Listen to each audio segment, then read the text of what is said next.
OK, numéro 25, c'est comme le gros boss du tableau. On va le battre. Alors, Claudia recouvre de peinture un verre cylindrique et un vase qui a la forme d'un prisme à base carrée, donc c'est important.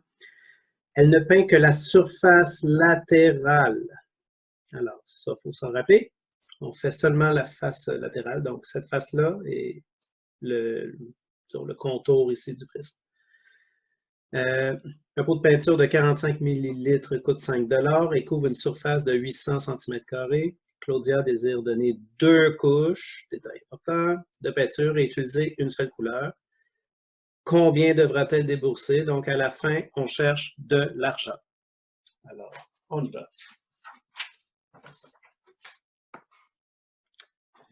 Donc, j'ai mes deux formes ici. Et on parlait d'air latéral. Alors, on va trouver l'air latéral de chacune de ces deux formes-là.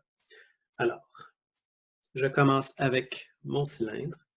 L'air latéral, je vais préciser que c'est le cylindre que je suis en train de faire.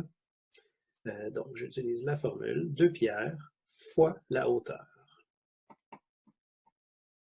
La hauteur, c'est la distance entre les deux bases. Je ne le dirai jamais assez. J'ai une base là, j'ai une base là. Donc, la distance entre les deux, c'est le 15 cm. J'ai besoin du rayon. C'est la moitié de 7. Donc, c'est 3,5. Alors, voilà.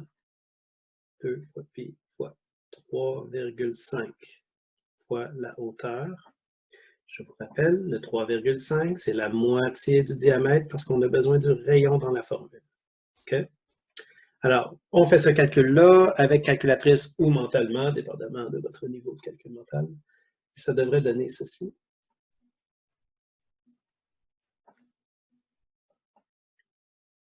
J'ai trouvé l'aire latéral de mon cylindre. Je suis très heureux. Je continue. L'aire latéral du prisme. Alors, l'aire latéral du prisme. Qu'est-ce que c'est? C'est le périmètre de la base fois la hauteur.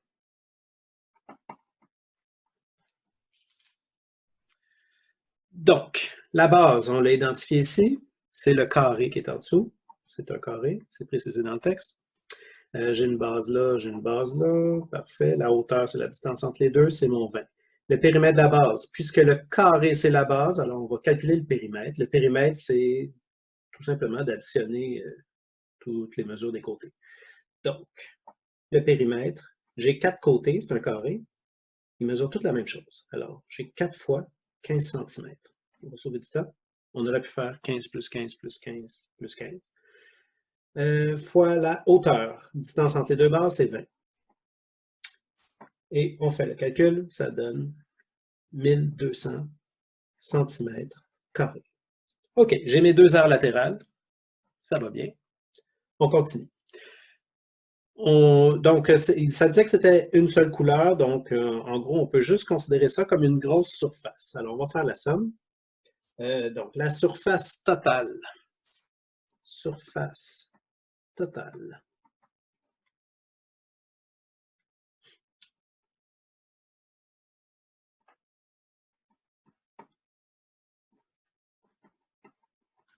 J'additionne les deux aires latérales et ça me donne ceci.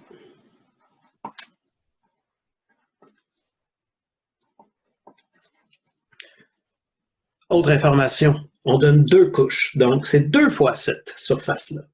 Alors, je vais l'écrire comme ceci, 2 couches.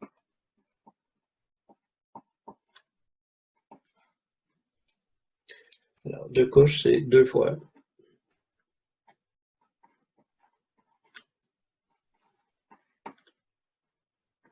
Ce qui va donner 3559,74 cm².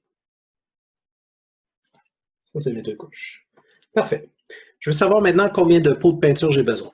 Alors, pour ce faire, on va utiliser un petit calcul mathématique pour le nombre de pots. Je vais prendre la surface totale à peinturer et je vais la diviser par la surface qu'on peut peinturer avec un seul pot. En gros, ce calcul-là va juste me dire combien de pots j'ai besoin pour faire toute cette surface-là. Alors, je fais la division et ça me donne ceci. Environ. Bon, je ne peux pas aller chercher 0,82 pots de peinture au magasin, il faut que je prenne un pot au complet. Donc ça, on va l'arrondir à la hausse. J'ai besoin de 4 pots. Mais ce n'est pas ma réponse finale. Attention, il ne faut pas trop s'exciter. Ce qu'on cherche, c'est le coût. Alors, pour trouver le coût, j'ai 4 pots et chaque pot coûte 5 $. Ça devrait me coûter un beau 20 $.